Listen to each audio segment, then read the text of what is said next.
안녕하세요. CBS 주말 뉴스쇼 손수호입니다. 이제 사흘 뒤면 21대 대통령이 선출되죠. 곧바로 취임해서 임기가 시작됩니다. 이미 사전투표 하신 분도 많이 계실 테고요. 또 아직까지도 마음을 정하지 못한 분도 계실 겁니다.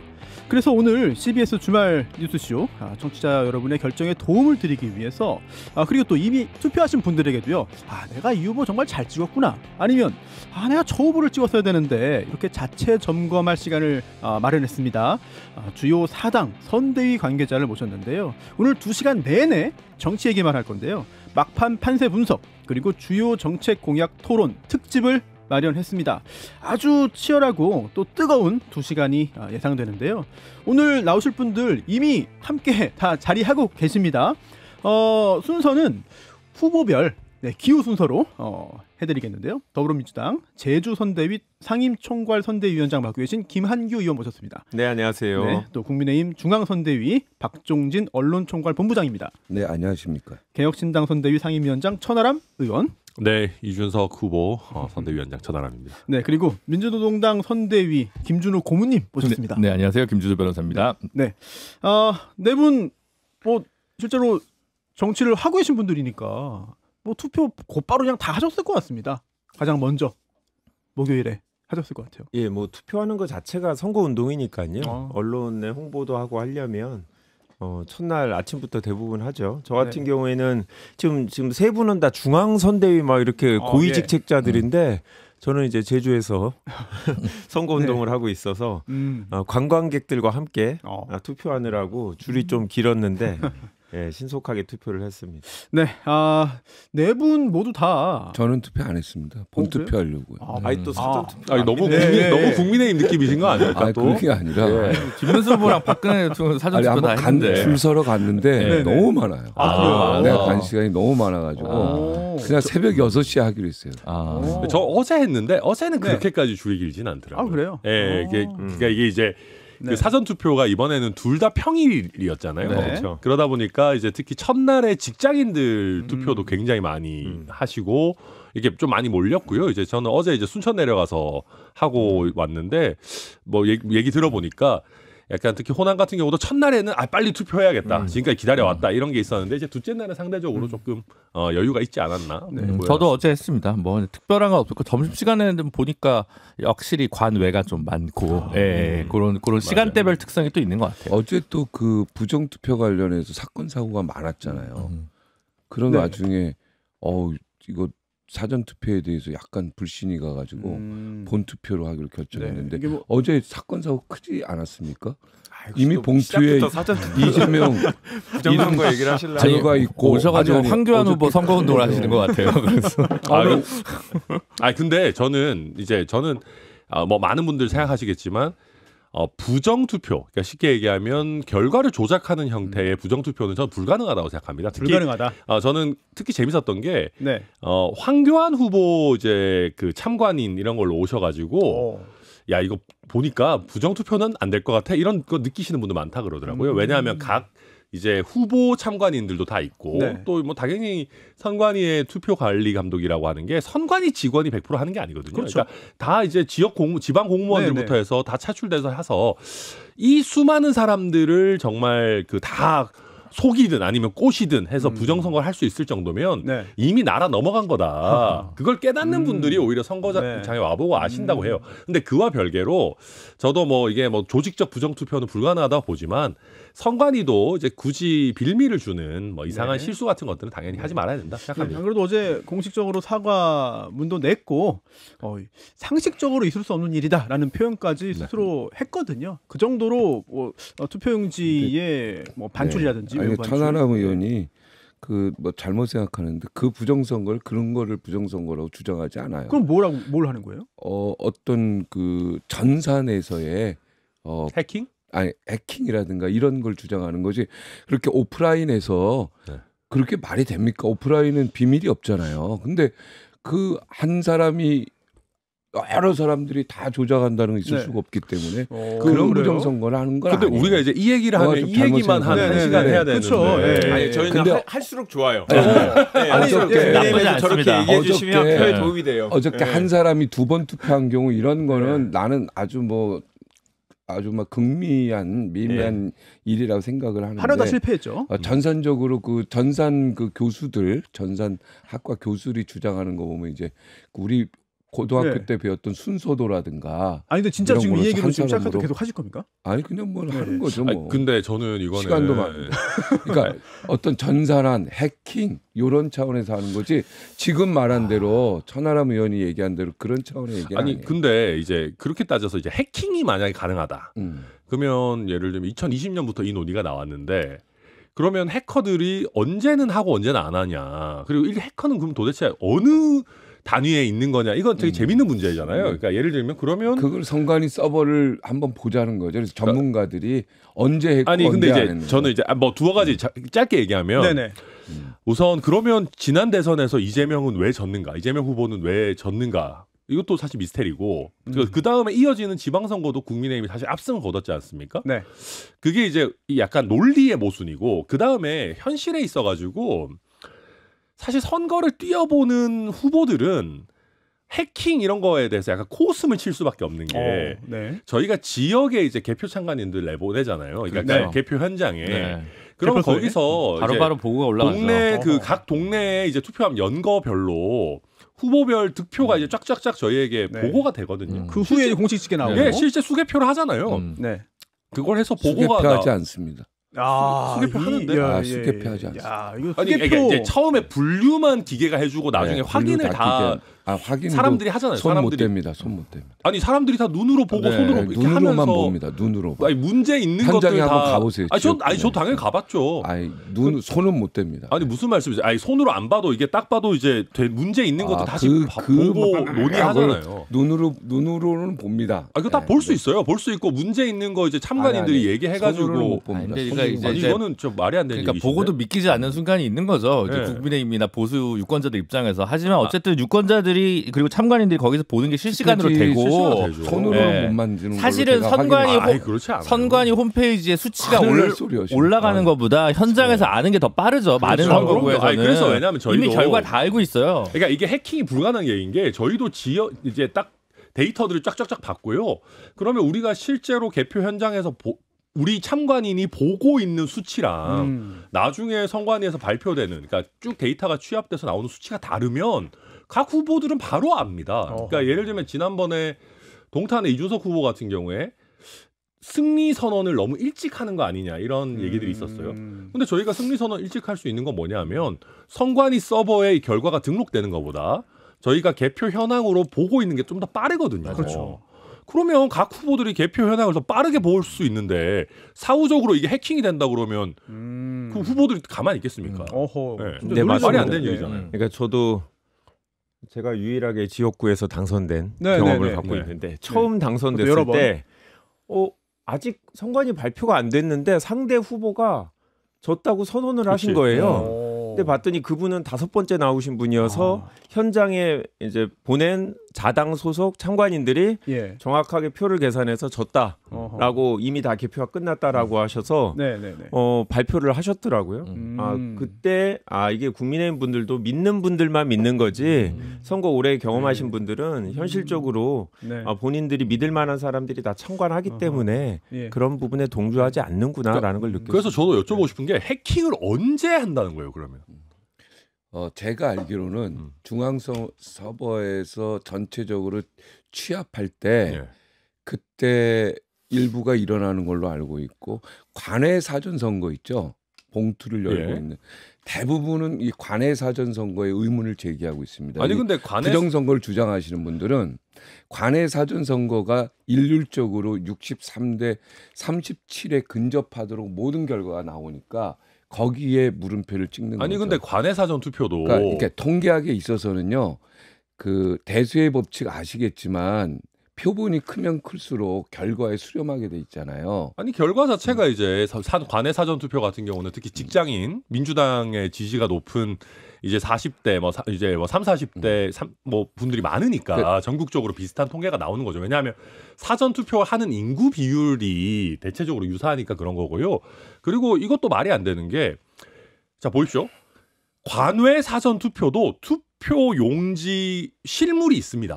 그러니까 우리가 여기에 대해서 부정이다 아니다는 저도 몰라요. 아니 근데 아까 부정이 있다라고 얘기하시지 않았습니까? 있을 수 있다라고 했지. 아니 있다고 말이 안 있는 되는 걸로 거예요. 알고 있다고 예. 했습니다. 나중에 한번 보시죠. 아니, 이게 말이 안 되는 게 투표 용지 실물이 있고 결과가 있는데 있다 없다에 대한 얘기는 예. 하늘만 아는 거예요. 의혹적이다. 아니, 없어요. 무슨 저는 말씀이세요? 의혹적이죠. 정확히 의혹적인데 아니 없다 있다는 하느님만 안 되니까. 아니 하느님만, 근데 예? 그거를 지금 왜 우리가 없다라고 확신을 해요. 확신합니다. 저는 2020년부터 아니 그러면 하나님이 있다고는 어떻게 확신해요? 그러니까요. 아니, 여기 물론 CBS긴 한데 CBS라서 여기 CBS가 너무 CBS가 하나님이 있어야겠다. 모르는 거고. 중요한 전제입니다. 네. 네. 아니 근데 오늘 개인으로 오신 게 아니라 선대위 언론총괄 본부장 입장으로 오신 아니, 저는 건데 그러면 이게 중앙 선대위 국민의힘의 입장입니까? 그런 식으로 연결하지 말고 나는 아니 어떻게 오늘 각 당의 대표로 나온 자리인데 아니 그러니까 지금 부정선거 있다 없다를 그럼 나중에 여기서 대선 우리가 결과에도 승부 안 하실 겁니까? 아니 지금? 그게 아닙니다, 의원님. 제가 한마디 하고 예. 부정선거 있다 없다가 아니라 예. 나는 오늘 이 자리에서 선관위가 한 사람이 국민 한 명이라도 의혹을 제기하면 여기에 대해서 좀 속 시원하게 좀 조사에 응해준다든가 이런 것들이 지금까지 엄청나게 많은 자 저는 그냥 그렇게 얘기할게요. 그래서 여기서 그만. 의혹 제기 다 좋은데 자, 여기서 그만합시다. 그러면 윤석열 대통령은 왜 그걸 아직도 못 밝혀냈습니까? 지금 몇 년이 됐는데 윤석열 전 대통령 그러면 자기 친구를 사무총장으로 앉혀놓고 왜 지금까지도 못 밝혀냈어요? 이거 말이 안 되는 얘기잖아요. 아무튼 오늘 저희가 좀 부드러운 분위기에서 그동안 선거 운동 기간 동안 이거 뭘 느꼈다. 지금 뭐 소외가 어떻다. 이거 좀 밝히면서 그 다음에 본격적으로 들어가려고 했는데 이거 난데없이 부정선거 의혹 얘기를 되게 했어요. 심각한 문제인 게 매우 심각하죠. 아니 어제까지 실제 우리 국민들이 투명하고 공정한 선거가 주권 행사를 하셨고 그러면 어제 관내 사전 투표하신 분들도 위험하다는 얘기입니까? 위험하다는 게 아니라 이거를 속 시원하게 20대하고 21대 국회의원 그게 선거가 음모론이죠. 그러면 사람들이 진짜로 자 해킹이라는 것도 그래요. 아까 계속해서 모든 선거에서 있었다 이렇게 얘기하는데 해킹을 지시하는 사람이 야 이번 지방선거는 하지 마라 하면 안 하는 거고. 아니 그러면 해킹이 얼마든지 가능하다라고 하면 왜 어떤 선거는 하고 왜 어떤 선거 안 합니까? 국정원에서도 어떤 선거는 해킹이 가능하다고 결과가 나와요. 이거 말도 안 되는 소리. 이거 지금 알겠어요. 헌법재판소에서도 탄핵재판에서도 한참 이게 문제 제기하고 음모론 제기하고 했지만 다 근거 없는 걸로 밝혀지고 선관위에서 이거 수십 번 검증하고 통계학 교수들하고 전산학과 교수들이 맨 처음에 문제 제기를 했습니다. 이 전문가들이. 알겠습니다. 이거 제가 아는데 얘기를 하는 통계학자들이 더 많습니다. 그리고 이게 진짜 중요한 문제인 게 진짜 말씀하신 중요하긴 한데 승복의 문제잖아요. 네, 중요하긴 한데 일단 진행자가 이거 한번 좀 개입을 해서 이거 좋아하실까요? 네, 이거 개입을 해가지고 이거 부정선거 의혹 얘기는 일단은 여기서 한번 좀 마무리를 하고 앞으로도 뭐 이제 논란이 좀 많이 또 논란 제기하는 분들 여전히 있으니까 그 부분은 또 따로 체크를 한번 해보기로 하고요. 약간 좀 진정을 하고 다뤄볼 게 굉장히 많아요. 그리고 이번 대선 국면에서 또 여러 가지 큰 이슈가 나왔고 또 여론이 출렁출렁했던 부분들도 분명히 있었습니다. 뭐 최근까지도 있었죠. 그리고 지금도 당장 오늘도 어떤 일이 또 터질지 모르는 상황 아니겠습니까? 아직 선거운동 기간이기도 하고 본투표 남겨두고 있기도 하고 그래서 뭐 이미 분위기가 뜨거워졌기 때문에 저는 뭘 느꼈습니다. 뭐 소외가 어때요라고 하는 거는 큰 의미가 좀 없을 것 같고 일단 여론조사의 어떤 그 흐름만 보면 뭐 구체적인 수치를 언급하지 않고 흐름만 보면은 이게 공표금지 기간 직전에 나왔던 걸 쭉 보면은 아무래도 좀 줄고 선두를 달렸던 이재명 후보와 또 쫓아가는 김문수 후보의 격차가 좀 좁혀지는 추세에 있다. 그리고 또 이준석 후보도 상승세를 탔다. 또 권영국 후보도 인지도가 또 확 이제 올라가고 그리고 또 좋은 평가 받고 그게 또 수치로도 보인다. 이런 상황이었거든요. 자, 여기에 대해서 이미 그 후에 며칠이 지났습니다. 현재 판세 어떠냐. 자, 이거는 이거 역시 한번 기호손으로 한번 좀 보죠. 여기까지는. 네, 1번부터 볼까요? 저는 좀 생각이 다른 게요. 저는 대선 레이스가 시작된 이후에 판세가 거의 변화가 없었다고 생각합니다. 그러니까 응답률에 따라서 조금씩 후보들마다 지지세가 달라질 수 있지만 기존 대선들하고 비교해 보면 크게 여론에 영향을 미칠 만한 이벤트가 이번에는 오히려 별로 없었다라고 보고요. 전체적으로 그 흐름이 거의 유지가 됐고 아마 지금 비공개 여론조사 저는 뭐 직접 하고 있지 않으니까 그렇지만 그런 부분도 변화가 없는 것으로 지금 보여지고요.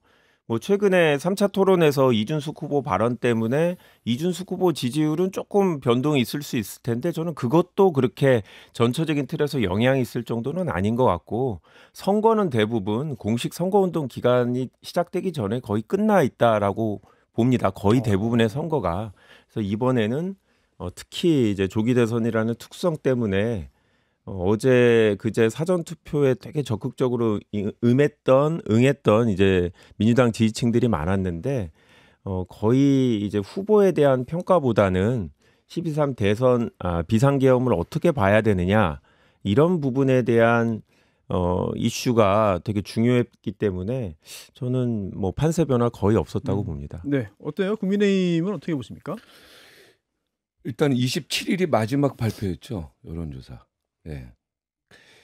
그때 가장 근접하게 발표한 게 제가 1% 차이로 기억을 하는데 오늘 아침에 어젯밤에 이런 뉴스가 떴습니다. 아시아투데이에서 김문수가 이재명을 앞선다라는 기사가 났는데 이게 삭제됐다.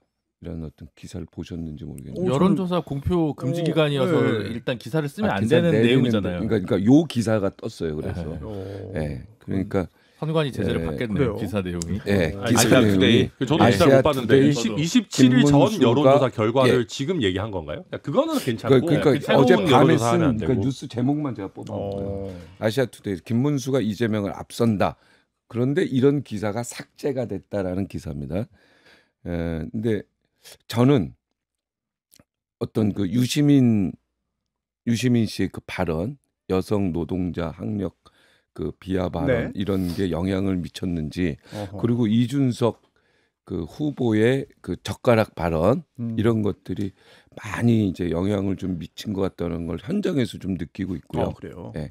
그래서 이 아시아투데이 김문수가 이재명 앞선다 이 기사 부분 이 부분을 보면서 무언가 굉장히 큰 움직임이 지금 그리고 원래 사전 선거가 첫날은요 가장 그 최대라 그랬어요.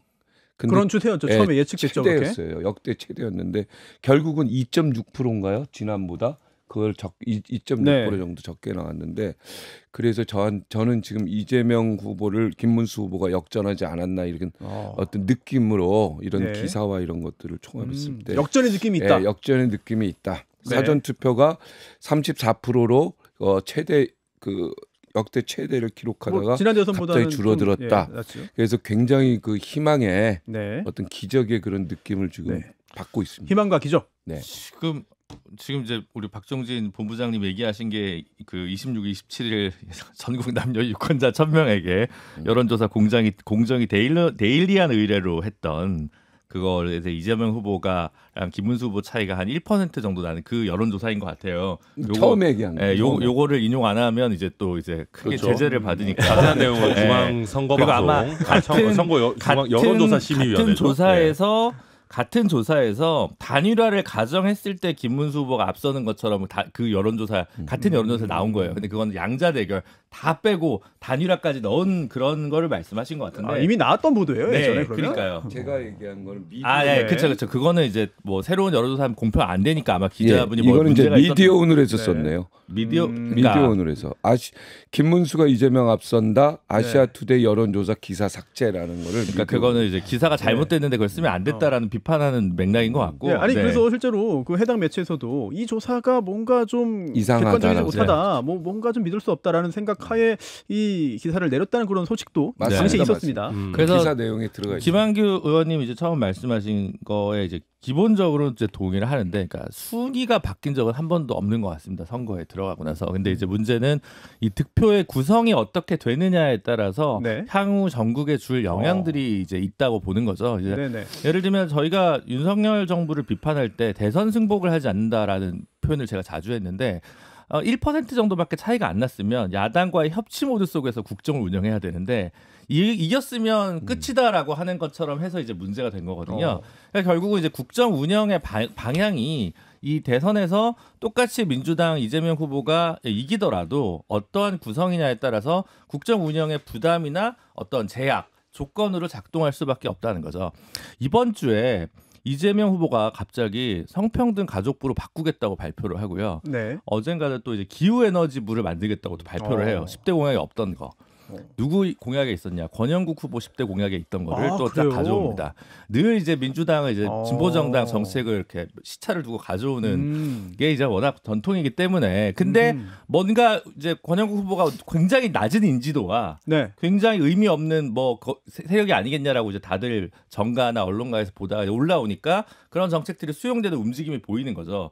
그래서 저 같은 경우도 갑자기 이번 주에 CBS에 3번째 오고 있어요. 오. 지난주까지 없던 일입니다. 야, 중요한 지표네요. 왜 그러냐. TV 토론에서 권영국 후보가 잘해서 어쨌든 여기에 던져진 의제들이 우리 사회에 의미가 있다. 당선 가능성이랑 무관하게 라고 하는 게 있는 거고 그래서 저희는 이제 저희가 얼마나 나오느냐가 뭐 당의 그게 아니라 국정 운영에 주는 영향이 있다. 중도 보수를 표방했던 정당이 어디까지 우클릭할 건지 아니면 덜 할 건지도 작동을 한다라고 보고요. 또 보수도 마찬가지 의미에서 어느 정도 접전이냐에 따라서도 이재명 후보가 당선되더라도 작용을 할 거라고 봅니다. 역시 우리 김준우 변호사님 지금 같은 연령대에 한 정당의 고문님 되시기 쉽지 않으시거든요. 지금 그 전엔 대표였습니다. 네, 깜짝 놀랐어요. 심상정 전 대표님과 이 고문단을 함께 이제 구성을 하고 계셔서 이 말씀의 이 무게가 정치적으로 조로했습니다.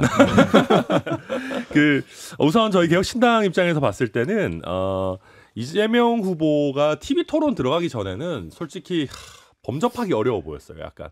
약간 막 진짜 건드리기 어렵고 이미 이제 한 반쯤 대통령 되신 것 같고 천상계에 계시는 후보 같은 느낌이었는데 근데 TV 토론을 1, 2, 3차를 하면서 점점 뭔가 하늘에서 이렇게 땅으로 내려오시는 느낌이었고 사실 처음에는 이준석 후보는 거의 뭐 약간 상대도 안 해주려고 하시는 그런 무시 전략 같은 걸로 가시다가 결국 계속 타격을 입으니까 3차 토론에는 뭐 저희도 뭐 이런저런 게 있었지만 약간 뭐 진흙탕 싸움을 서로 벌이게 되는 그런 지경까지 사실은 이재명 후보가 많이 내려왔다. 그리고 그 이후에 이제 방금 김준우 고문님도 잘 말씀해 주셨지만 약간 여러 가지 면에서 좀 급해 보이긴 합니다. 급하다. 네, 이게 약간 이제 우클릭을 하다가 또 결국은 그 기존 지지층에 조금 소구하려고 하는 회귀 본능도 좀 나왔던 것 같고.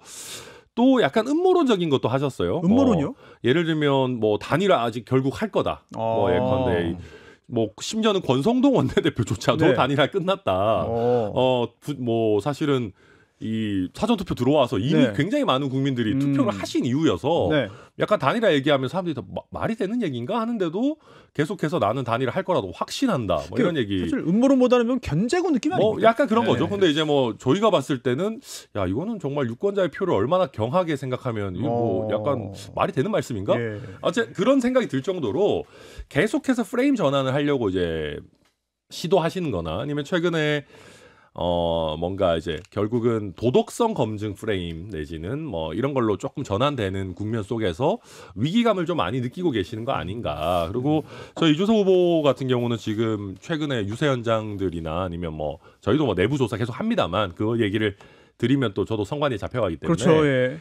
또 PD님도 양복 입고 또 가셔야 되고 드릴 수 없지만 저희가 지금 특히 젊은 세대나 중도층에서 굉장히 많은 또 상승세나 결집들이 있기 때문에 저희 사전투표에서도 굉장히 좋은 결과 나오지 않았을까 저희 기대하고 있습니다. 네, 그런 기대감까지 보여주셨고 자 그런데 조금 전에도 얘기 나왔잖아요. 천하람 의원이 이야기한 대로 토론하기 전 또 토론회를 세 차례 거친 지금 여러 가지 변화들 뭐 그 전에는 수치로 어제 보여지는 변화도 있었습니다만 지금은 느낌 또는 말할 수 없는 수치들 이런 것들까지도 다들 머릿속에 넣고 또 열심히 뛰고 계실 텐데 토론 관련해서 일단 뭐 할 얘기 많잖아요. 그런데 이것만 한번 좀 뽑아보죠. 네 분 모두 나는 이 토론에서 이 장면이 베스트였다. 그리고 이거는 최악이었다, 워스트였다. 이거를 한번 좀 짚어보고 토론 얘기 한번 좀 해보면 어떨까 싶은데 김한규 의원님 어떻습니까? 저는 사실 토론회가 선거에 별 영향을 안 미친다고 생각하는 편인데요. 여의도에 계신 분들만 보는 것 같아요. 주로 언론인들하고 네. 그리고 이미 투표를 다 하신 아주 정치 고관여층 마음을 안 바꿀 분들만 보는 게 토론회라고 생각해요. 누구 찍을지 정해놓은 사람만 본다. 거의. 그러니까, 예, 왜냐하면 저는 이제 여의도의 모도구 지역에서 계속 선거를 하는데 네. 실제로 봤다는 분들은 거의 없고 그냥 뉴스 통해서 주요 발언을 좀 보는 정도고 실제로 토론회가 내용보다는 그냥 태도를 보는 거라고 생각하거든요. 제 경험상은 좀 네. 그래요. 그러다 보니까 저도 사실 처음부터 끝까지 다 안 봤습니다. 그래요. 예. 예. 많은 분들이 그럴 거라고 생각하는데 그러다 보니까 베스트라고 할 만한 부분이 전체적으로 저는 잘 보이지가 않아요. 아하. 근데 그냥 평소에 제 생각하고 비슷한 부분을 네. 이재명 후보가 마지막 토론에서 정치는 본질적으로 대화하고 소통하고 상대를 존중하고 인정하고 타협하는 것이다라고 강조하는 부분. 물론 저희 당도 이거를 다 이제까지 실행을 했는지 이거는 모르지만 앞으로의 그 향후 5년의 과제를 국민들한테 보여주는 점에서는 의미가 있지 않았나라는 생각이 좀 듭니다. 네네. 그러면 최악의 장면도 혹시 좀 기억나는 게 있습니까? 최악의 장면은 뭐 아무래도 이준석 후보가 마지막으로 했던 발언, 뭐 생각에 따라서 다를 수 있는데 제가 가장 정치적 성향이 덜하다고 생각하는 일간지 한국일보의 사설 제목이 네. 공론장서 저질 성폭력 발언 이준석 국민 모독이다라고 한 점은 이준석 후보도 한번 국민들의 보편적인 감정이 어떤 건지 이준석 후보에 동의하는 분들도 있겠지만 더 많은 분들은 이 발언에 대해서 문제를 하고 있다. 문제라고 생각한다. 그리고 이준석 후보도 그랬기 때문에 당원들한테 이메일까지 보내면서 재차 사과를 하신 것 같은데요. 저도 한번 이걸 생각을 해봤어요. 아니 상대방에 대해서 문제 제기하기 위해서 충분히 쓸 수 있는 표현 아니냐라고 하시는 것 같은데 대부분의 국민들은 이 성폭력 묘사나 재현 자체가 그 자체로 보는 사람들한테 가해행위라서 사회적 합의로 엄격히 저는 금지되어 있다라고 생각하는데 TV 토론에서 이준석 후보가 그런 어떤 사회적 합의를 잘 몰랐다라고 하면 그거 자체가 문제라고 생각하고 알면서도 어린 학생들도 볼 수 있는 TV 토론에서 그런 발언을 했다라고 하면 이 부분은 이제 대선 후보로서 과연 자질이 있냐 이런 의문까지 드는 저는 문제가 심각했던 발언이었다고 생각합니다. 네, 이제 또 중요한 이슈가 나왔으니까 세 분도 베스트 워스트 장면 말씀하시면서 조금 전에 이제 지적한 그 이준석 후보의 발언 관련해서도 자유롭게 좀 말씀 나눠보시죠. 이준석 후보의 발언에 대해서 잘 생각해 봅시다. 네. 예를 들어서 학생이 예를 들어서 동호라는 친구가 예를 들어서 걔 XX라는 얘기를 했어요 하고 선생님한테 얘기했는데 선생님이 너 이렇게 신성한 교실에서 걔 XX 얘기하면 되겠냐? 너 나가, 너 제명 이렇게 아니 제가 한 게 아니고요. 동호라는 친구가 했어요. 이렇게 얘기를 한 상황 아니에요. 지금 그 발언을 이준석이가 한 게 아니고 이준석이가 했다고 전달한 사람이에요. 전했을 뿐이다. 네.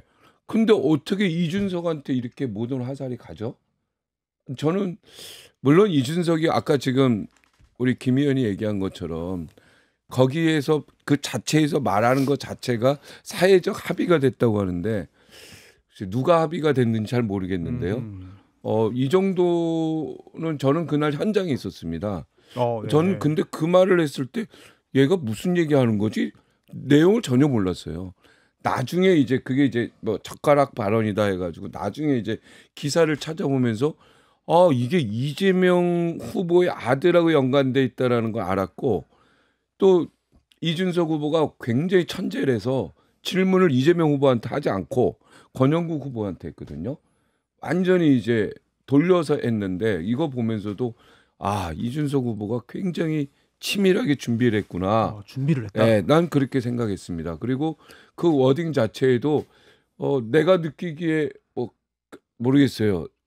물론 이제 여성들이 느끼는 좀 다른 느낌이었는지 몰라도 저는 그냥 지나가는 느낌인데 나중에 이제 분석을 해보니까 이건 이준석이가 한 말이 아니라 남이 한 말을 이렇게 했는데 이게 문제가 되지 않습니까라고 한 거 아닙니까? 이거는 조금 다른 각도에서 봐야 되지 않겠나 이런 생각이 그러면 들고요. 그럼 토론에서의 어떤 저는 뭐가 시원했냐면 이준석 후보가 역시 잘했어요 토론회를. 네. 아니 근데 지금 김문수 후보가 제일 잘한 장면을 말씀하실 타이밍인데. 알았어요? 어느 선대민이신지 지금. 그냥 여기서 질문이요. 아니 질문이 그거예요. 자기 후보의 베스트. 아니야. 아까 그 자기 후보가 아니고 그냥 토론 베스트 장면과 토론 베스트 장면. 개인적인 그것이니까. 있으면 김문수 후보 잘한 장면도 좀 소개 좀 해주세요. 김문수 후보는 시원했죠. 3차 토론은 저는 내가 시원하게 받고 잘했다고 했습니다. 왜냐하면 이분이 이제 솔직히 말씀드리면은 고문으로 귀가 안 좋으시죠, 한쪽 귀가. 그러니까 그 질문 듣고 남이 얘기하는데 굉장히 기울이고 했어요. 그래서 제가 막 그 어려운 질문 이런 거에는 제가 TV 토론 팀에 이제 또 거기 좀 합류를 해가지고 너무 막 그 어려운 질문에는 본인이 하고 싶은 얘기 하셔도 된다. 그렇게 좀 조언을 해서 하여튼 3차 토론은 잘 넘어가셨는데. 이준석 후보의 나는 정말 시원한 부분이 하나 있었어요. 그 이재명 후보가 지금 재판 중인 게 있잖아요. 법카. 그 부인의 법카 말고 그건 150만 원 유죄 나왔고 본인이 지금 재판 중인데 2,700만 원 과일 산 거, 세탁비 270만 원어치 쓴 거 뭐 이런 것들이 있는데 그중에서 과일을 이제 2톤만큼 먹었다. 집에 코끼리 키우냐?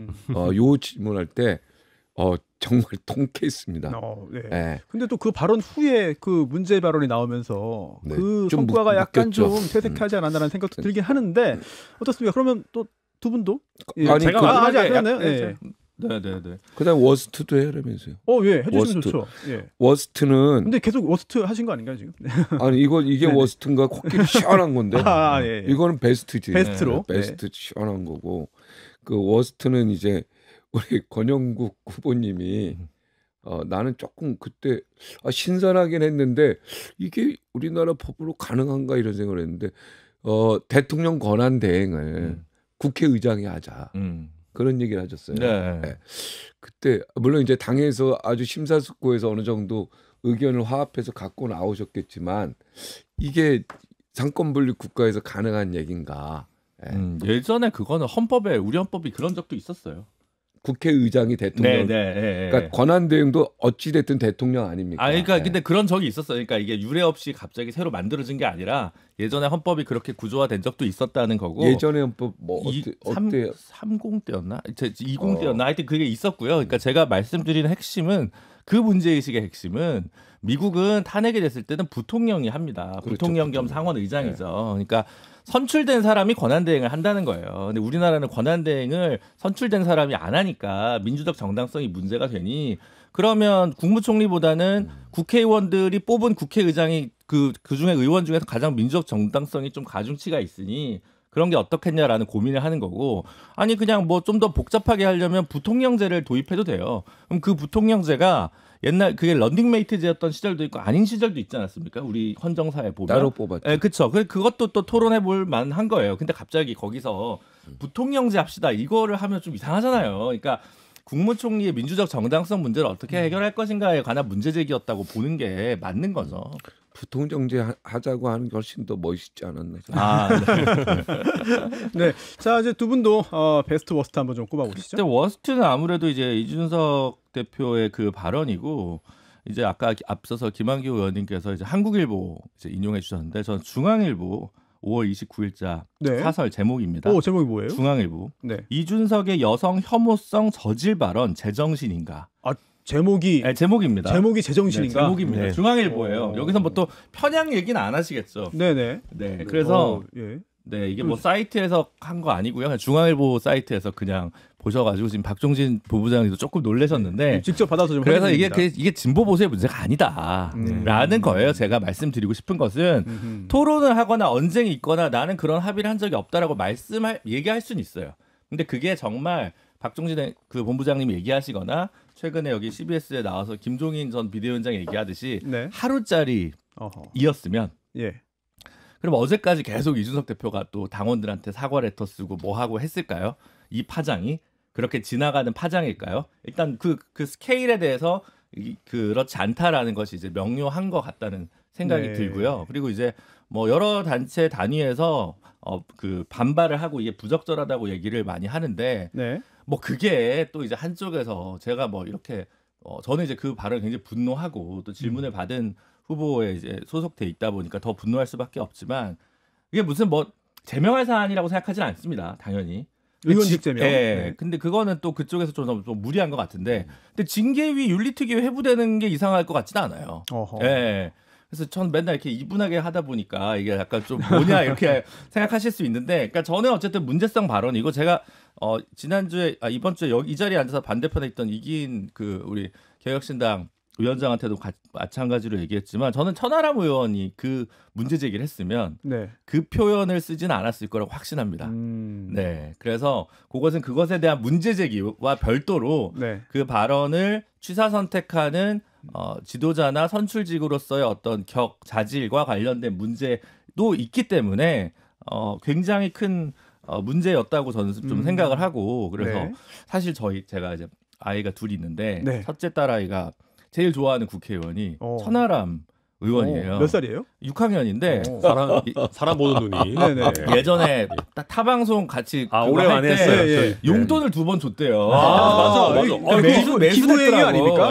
그러네요. 변호사 할 때, 한참 전에. 매수된 농담이에요. 이게 유권자가 아니라 괜찮습니다. 공직선거법. 그래서 그거를 저도 이제 한 번으로 기억하고 있어서 2번을 딱 얘기하는 거예요. 그래서 그 정도로 저 호감을 갖고 있던 우리 딸이 만약 그걸 봤다면 완전히 뒤집어졌을 것 같거든요. 그래서 그거는 정무적으로도 윤리적 문제, 법적 문제, 정무적 문제 다 다른 문제입니다. 법적으로 처벌 안 될 수도 있어요. 윤리적으로는 문제라고 생각하는데 정무적으로 이게 그러면 와이즈하고 스마트한 선택이었냐? 절대 아니라고 생각합니다. 자, 이제 천하람 의원의 이야기가 굉장히 좀 궁금하고 기대돼요. 그러니까 우선 저는 지금 이제 그 더불어민주당과 국민의힘에서 오신 분들이 자당 후보의 베스트 장면을 제대로 못 꼽고 있다를 일단 먼저 짚고 넘어가겠습니다. 그러니까 제 베스트 얘기 못 텐데 나중에 하겠습니다. 이게 이제 민주당의 이제 토론과 관련한 대응이 대부분 우리 김한규 의원님하고 비슷해요. 별로 효과 없을 것이다. 뭐 재미없었다. 보다가 껐다. 근데 사실 실제로 그게 보통 이제 잘 못한 팀에서 나오는 반응이거든요. 패배 플래그거든요. 이제 보통 우리가 패배다. 스포츠도 보다가 우리 팀이 잘하면 안 끕니다. 왜 끕니까 보다가. 근데 이제 재밌어서 본다 계속. 그럼요. 우리 손수호 변호사님 같은 경우도 인천 유나이티드 골 넣고 있는데 중간에 끄지 않거든요. 축구 좋아하죠. 그럼요. 그렇기 때문에 이제 그게 실제로도 이재명 후보가 그 이후에 굉장히 많이 하락하는 모습 보여줬다 생각하고요.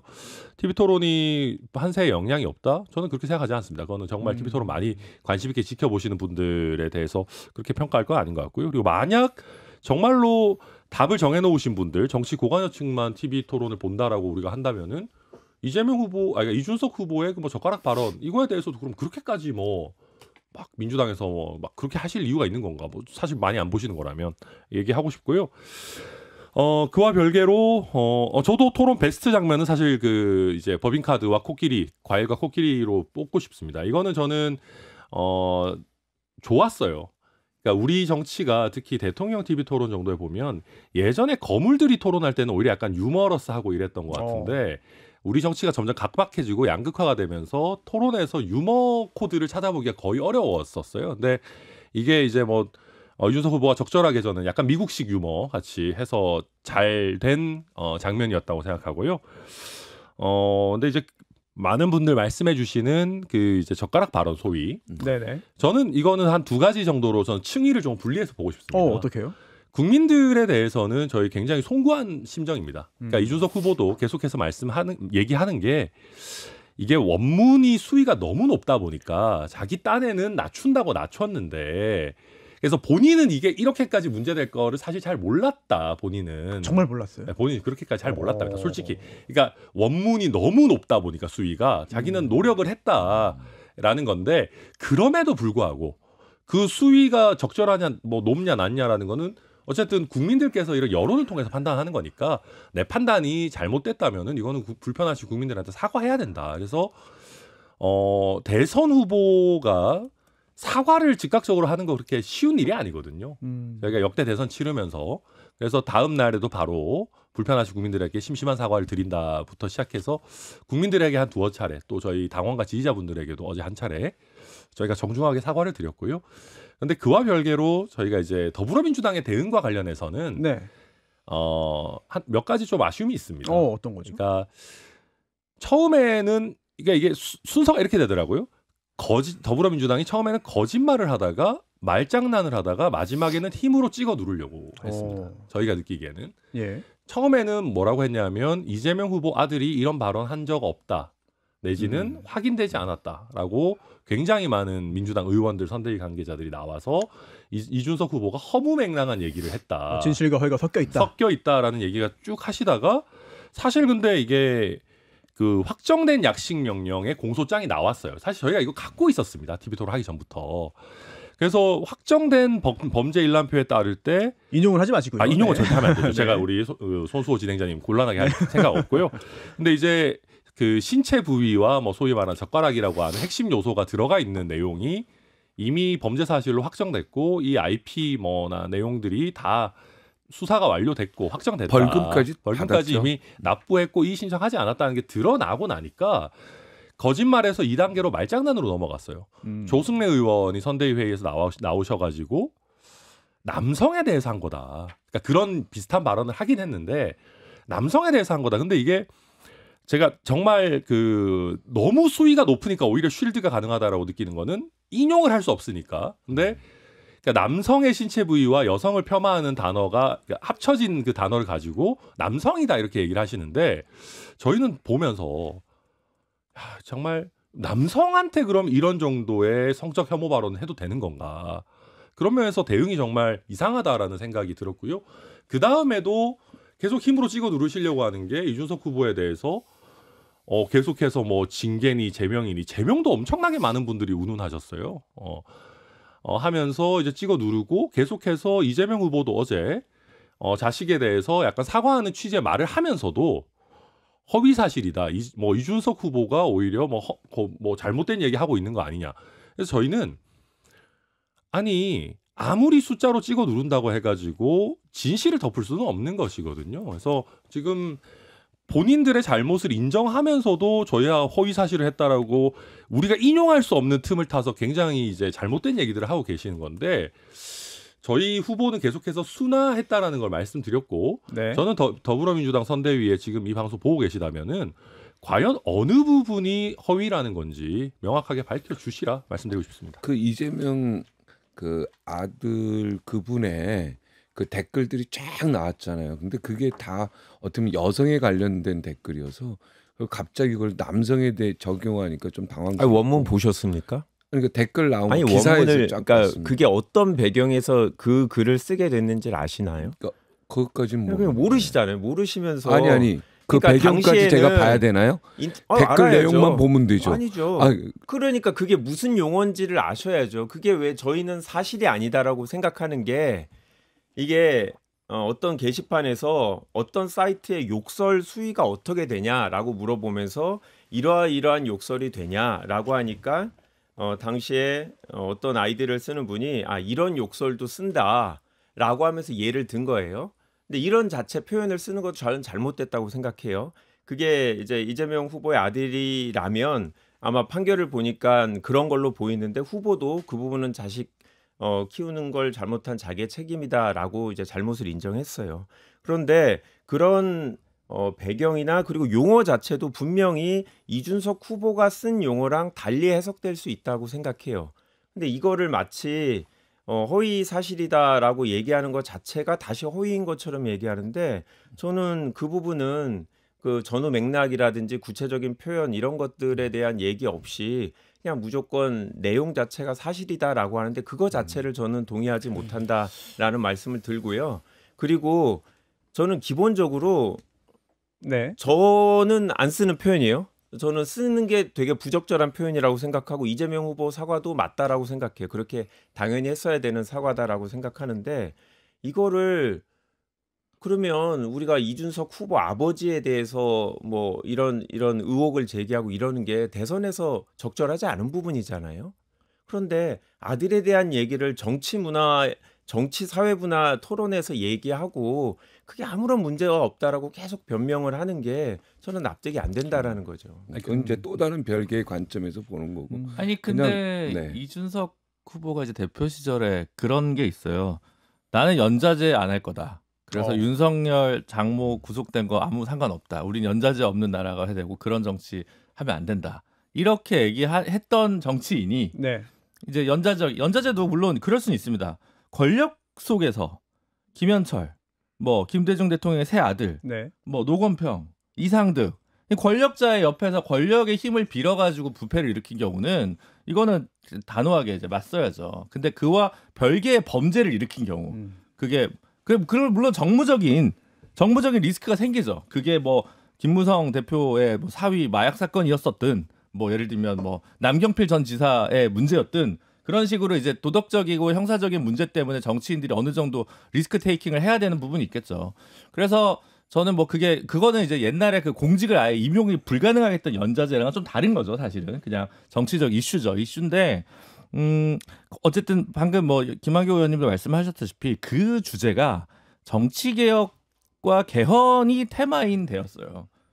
근데 그때 그 얘기를 왜 하는지가 저는 좀 이해가 안 갔거든요. 그래서 이거 얘기해서 표현의 자유와 공직선거법상에 무슨 문제를 제기하는 건지 이게 혐오 표현이 아니냐를 얘기하는 게 아니라 그리고 본인은 연좌제 안 하겠다고 얘기했는데 그리고 천하람 의원도 얘기했지만 이거를 지금 처음에는 또 이준석 후보도 정직하지 않은 게 나는 이재명과 관련된 문제인지 몰랐다. 뭐 이런 식으로 좀 약간 이상한 뉘앙스로 페이스북에 글을 쓰기도 했어요. 준비한 발언이라면서요. 아니 그러니까 자기가 혐오 세력이라고 하길래 이걸 한번 리트머스 시험지를 갖다 대봤다는 식으로 얘기를 하기도 하다가도 한편으로는 또 후보 검증인 것처럼 얘기하기도 하다가도 그러니까 근데 그날 주제가 뭐냐?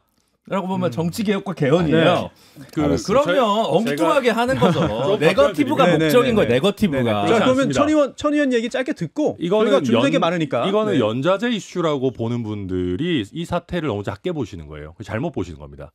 뭐냐면 이거는 정치 개혁에 있어서 내로남불과 위선의 문제입니다. 그러니까 저희가 물어봤던 거는 자식의 문제 아니면 본인 진영과 가까운 문제도 공정하게 엄정하게 다룰 수 있느냐. 지금까지 그걸 가족들이든 아니면 가까운 사람들이든 못해서 대한민국 정치가 이렇게 망가진 거 아닙니까? 사실 윤석열 전 대통령도 저는 그런 면이 있다고 생각합니다. 민주당 내 문재인 정부 때도 위선과 내로남불이 계속 문제가 됐었고 저희도 그래서 물어봤을 때 이게 이재명 후보 아들이라고 단정하지 않았어요. 그럼 어떤 사람이라도 이런 발언 해도 되는 겁니까를 이제 민주노동당의 후보께 여쭤봤는데 민주노동당 후보도 약간 이재명 후보 한번 보시더니 이거 혹시 아마 제 느낌에는 혹시 이재명 후보 발언인가라고 걱정하신 게 아닐까. 그냥 이거 제 추측입니다. 그러면서 답변을 그냥 흘려보내시더라고요. 후보 본인은 뭐 전혀 몰랐다라고 얘기했고요. 그렇고 이제 이재명 후보도 답변을 그때 당시 시간이 남지 않았다라는 이유로 거부하셨는데 이거는 후보 본인과 후보가 소속된 진영에 대한 검증입니다. 본인들의 가족, 본인들의 가까운 사람의 어떤 부적절한 성적 혐오 발언이 나왔을 때 이거를 엄정하게 바로 잡을 수 있을 것이냐 아니면 우리 편은 계속 감싸고 다른 사람들이 이런 얘기했을 때만 엄정하게 때려잡을 것이냐 그거를 검증하기 위한 것이지 이게 무슨 개별적인 이슈냐 저는 그렇게 생각합니다. 아니 이재명 후보가 뭐를 잘못했냐고요. 그러니까. 수사를 받았고 대통령 후보 아들이기 때문에 온라인 사이트에 이런 글을 썼다라고 해서 유죄 판결까지 받고 전과자까지 됐잖아요. 이거를 막기 위해서 야당 대표로서 뭘 했습니까? 부적절한 일을 뭘 했냐는 아니죠. 거죠. 바로 TV 토론 과정에서 이런 발언이 있다면 누구 지휘고와 뭐 가깝고 멀고를 불분하고 문제입니다라고 선언했었어야 되고요.